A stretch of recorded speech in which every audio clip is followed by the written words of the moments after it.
Hey everybody, Nick Espinosa, your chief security fanatic here, and today we're talking about US mobile phone subscribers because they're apparently being spied on by China. This is pretty innovative, and I want to let you know what's going on. But first, I want to promise all of you that I will get to the SolarWinds mess in an upcoming video / podcast. I am actually still gathering notes and talking to people that are close to ground zero in this situation to basically get a really good handle on this and tell you all what's going on, not to mention some other things as well that I think are really relevant to this that you may not have considered. There is so much news on this, so I am pulling that together. So please give me a little bit of time on that. But they're not the only cybersecurity bad news game in town, because here we are, and let's get to this. Now, this is coming from The Guardian. And it's simply this.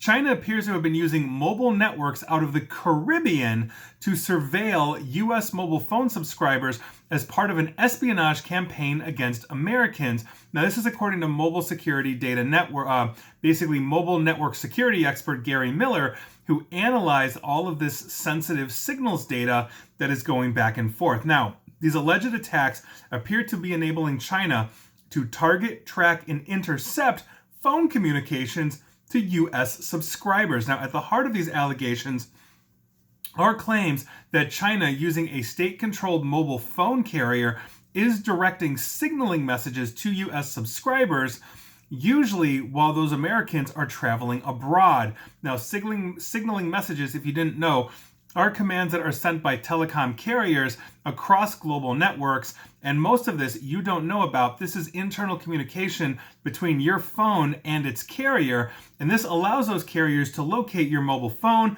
connect mobile phone users to basically one another, and assess roaming charges. So if you leave the United States and you land in China, basically your phone says, "Welcome to China, you're now roaming," and here we are. But some of the signal messaging, can be used for illegitimate purposes, such as tracking, monitoring, and even intercepting communications. Now, U.S. mobile phone carriers can successfully block a lot of these attempts, but it's, I think, rather clear that they haven't gone far enough to protect mobile phone users, because basically we're not aware that this is happening, nor are we aware of how insecure our communications are as we are making calls across a cellular network.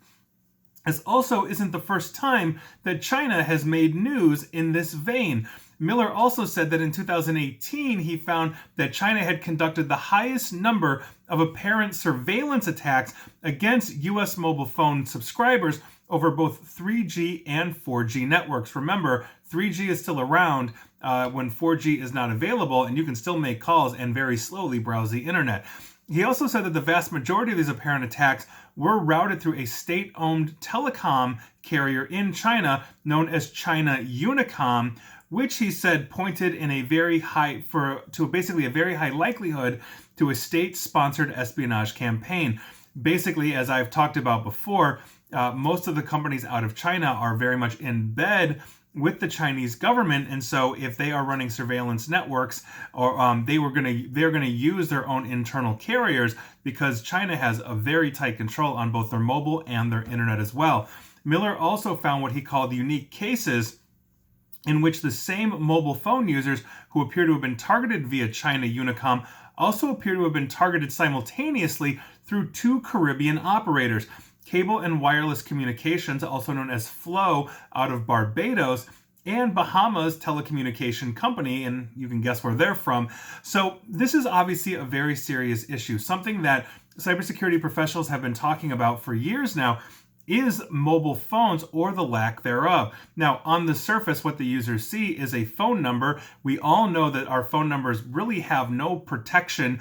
People have tried to put spam filters or say, "Hey, please, tell me who you are and why you're calling," before they connect the call. But overall, the vast majority of us simply have that 7-digit number with an area code here in the United States that will allow anybody essentially to ring our phones. And if you don't know what I'm talking about, have you checked your car's warranty lately? Because there's a million people out there that would love to sell you one.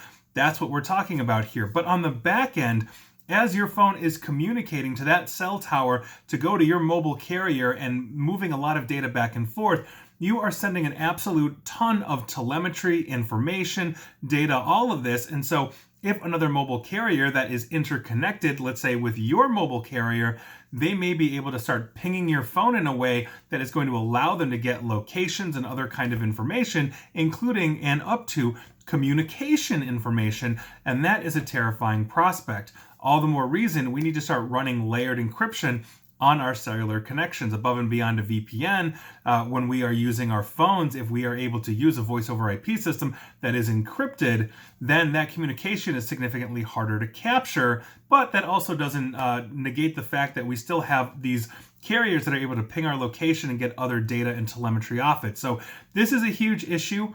I think everybody needs to be aware of this, because I guarantee you if it's happening here in the United States, I am pretty sure it's happening all over the planet, because again, we are all interconnected. And as always, I promise you, I am going to get to the SolarWinds thing. I know I've had a lot of comments, questions, asks, tags, whatever that is on that, and I am putting together pretty much a presentation, I think, at this point. It is going to be a rather comprehensive video and podcast, so stick around for that. But this was your news of the day. And please like, share, follow me here on Facebook and Twitter at NickAESP. And please feel free to subscribe to me at YouTube as well. And as always, stay safe and stay online. Thanks, guys.